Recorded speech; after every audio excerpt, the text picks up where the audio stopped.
Already మే వచ్చేసిందండి. కానీ hit అయిన మూవీలు ఎన్నో తెలుసా? 8 మూవీస్. అందులో కూడా ఒక 10 డబ్బింగ్ మూవీస్ ఉన్నాయి.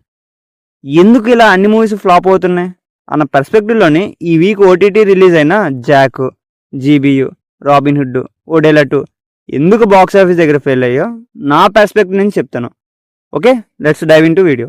అండ్ హలో అండి, నేను మీ షో ఫ్రమ్ పక్కా మాస్ సినిమాస్. ఇది ఇంకో కొత్త కాన్సెప్ట్ అండి. మూవీ రివ్యూస్, రీ రిలీజ్ వీడియోస్తో పాటు ఇది ఒక కొత్త కాన్సెప్ట్ అనమాట. వై ఫెయిల్డ్ అనే కొత్త కంటెంట్ తోటి. అండ్ మీకు ఈ వీడియోస్ కానీ నచ్చితే లైక్ చేయండి, షేర్ చేయండి అండ్ సబ్స్క్రైబ్ మాత్రం చేసుకోండి. అండ్ ఇన్ కేసు నచ్చకపోతే ఎందుకు ఏంటి అని కింద కామెంట్ చేస్తే చాలు, మాకు కొంచెం ఇంప్రూవ్మెంట్కి బాగుంటుంది. అండ్ ఫస్ట్ మూవీ వచ్చేసి జీబీయూ, గుడ్ బ్యాడ్ అగ్లీ. ఈ మూవీ అయితే తెలుగులోని కంప్లీట్ వాష్అవుట్ అండి, థర్డ్ డే నుంచే. అండ్ తెలుగు స్టేట్స్లో మాత్రమే, కానీ తమిళ్లో మాత్రం అజిత్ గారి హైయెస్ట్ గ్రాసరీ మూవీ అండి ఇదైతే. అరౌండ్ 250 crores అయితే కలెక్ట్ చేసింది, ఇంకా ఆడుతుంది కూడా. డెఫినెట్లీ మూవీ అయితే తెలుగు ఆడియన్స్ కోసం అయితే అస్సలు కాదండి, తమిళ వాళ్ళ కోసం. మెయిన్లీ అక్కడ తమిళ ఫ్యాన్స్కి అయితే బాగా వర్కౌట్ అయిందనమాట. ఆ ఆస్పెక్ట్ తోటి తీసారండి. అదే ఎక్కడ వర్కౌట్ అవ్వాలో అక్కడ వర్కౌట్ అయిపోయింది, మనకి వర్కౌట్ అవ్వలేదు అంతే. మెయిన్ రీజన్ ఏంటంటే ఆయన ఫిలిమ్స్ మనకేం తెలీదు. అండ్ రీసెంట్గా డబ్బెడ్ అయిన మూవీస్ తప్ప ఇంకేం తెలియదండి, పాత మూవీస్ ఏవీను. సో మన వాళ్ళు దాంట్లో ఉన్నవన్నీ ఎంజాయ్ చేయలేకపోయారు కరెక్ట్గా. డైరెక్షన్ కూడా తమిళ్ టైప్లోనే ఉంటుంది. సో అలా అది అక్కడ సక్సెస్ అయినా కూడా ఇక్కడైతే ఫెయిల్ అయిపోయింది. అండ్ నెక్స్ట్ వచ్చేసి అక్కడ అమ్మాయి ఇక్కడ అబ్బాయి. బ్రేక్ ఈవెన్ చిన్నదే, స్మాల్ బడ్జెట్ మూవీయే. అలాగే ప్రదీప్ లాంటి కొత్త హీరో మూవీస్ బాగా రావాల్సిన మూవీ అండి. కాకపోతే ప్రమోషన్స్ తక్కువ అవడం వల్ల ఇది కొంచెం ఫెయిల్ అయిందనే చెప్తాను. 8 crore బ్రేక్ ఈవెన్ టార్గెట్తో దిగిందండి. కాకపోతే 30 to 40% రికవరీ మాత్రమే చేసింది because of poor promotions. Songs కూడా డీసెంట్గా ఉంటాయి. రామ్ చరణ్ గారితో చిన్న టైప్ ప్రమోషన్ వీడియో చేయించిన కూడా అది చాలా లేట్ అయిపోయిందండి. ఇంకొంచెం ఎర్లీగా చేసిండే కొంచెం హైప్ అయితే వచ్చేది. అలాగే ట్రైలర్ కట్ బాగున్నప్పటికీ మూవీలో కామెడీ ప్రయారిటీ ఇచ్చారండి. మెయిన్గా మనకి మూవీకి ఏ ఎమోషన్ అయితే కావాలో అది కరెక్ట్గా రాలేదు. పైగా కామెడీ కూడా ఫుల్ లెంత్లో వర్కౌట్ అవ్వాలి. మనకి మూవీలోని పాయింట్ బాగుంది కానీ ఎగ్జిక్యూషన్లో చిన్న ఫెయిల్ అయిందనమాట. మెయిన్ ప్రమోషన్స్ అండి. మూవీకి ఆడియన్స్ రావాలంటే ప్రమోషన్ గట్టి చేయాలన్నమాట. అది ఈ మూవీ అయితే కరెక్ట్ చేసుకోలేదు. అండ్ ఈ మూవీ తర్వాత నెక్స్ట్ ఒడేలా 2 మూవీ హైప్ డీసెంట్గా ఉంది. సీక్వెల్ హైప్ కూడా ఉంది దీనికి.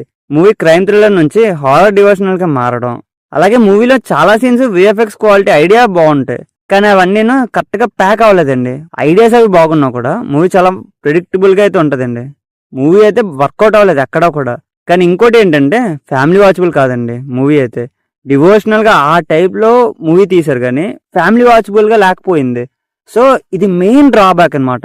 సో ఈ మూవీ ఆట కష్టమైపోయింది. అండ్ నెక్స్ట్ ఏంటంటే రాబిన్ హుడ్ మూవీ గురించి ఫ్యాక్ట్ మాట్లాడుకోవాలంటే మూవీ అనౌన్స్మెంట్ వచ్చినప్పుడు ఉన్న హైప్లోని 10% కూడా లేదండి movie release టైంలోనైతే.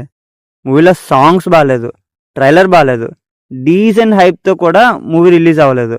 David Warner hype తప్ప ఇంకేం లేదండి.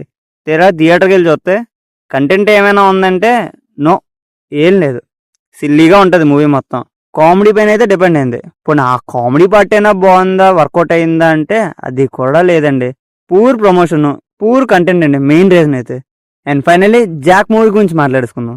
ఈ మూవీకి మెయిన్ హీరో హైప్ అండి, సిద్ధు గారు మాత్రమే. మూవీ రిలీజ్ అయిన ఫస్ట్ షో నుంచి అవుట్ రేంజ్ రిజెక్షన్ అయితే వచ్చిందండి. సిల్లీగా ఉంటుంది మూవీ. మెయిన్ నెగిటివ్ ఏంటంటే రాని మరీ కామెడీగా చూపించడం. రాబిన్ హుడ్, జాక్ మూవీస్లోని పాయింట్స్ని చాలా సీరియస్గా తీసుకొని వెళ్లాల్సిన స్క్రిప్ట్ అండి, కానీ కామెడీ చేసేస్తారు. అందులో కూడా వర్కౌట్ అవ్వలేదు కరెక్ట్గా. ఈ మూవీస్ రాబిన్ హుడ్, జాక్, అక్కడ అమ్మాయి ఇక్కడ అబ్బాయి చాలా స్ట్రాంగ్ స్క్రిప్ట్ ఉన్న మూవీస్, కానీ కామెడీని మెయిన్ ఫోకస్ చేయడం వల్ల కరెక్ట్గా వర్కౌట్ అవ్వలేదు. ఎమోషన్ కానీ సీరియస్ కానీ ఏం సరిగ్గా లేకుండా అయితే వెళ్ళింది.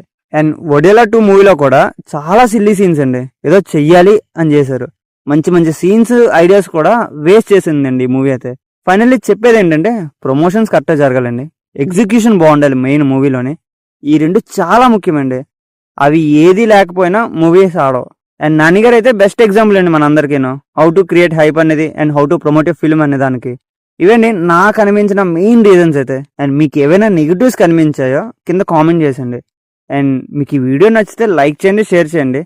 అండ్ ఇలాంటి కంటెంట్, ఇలాంటి వీడియోస్ ఇంకా కావాలనుకుంటే మా ఛానల్ని సబ్స్క్రైబ్ చేసుకోండి. And that's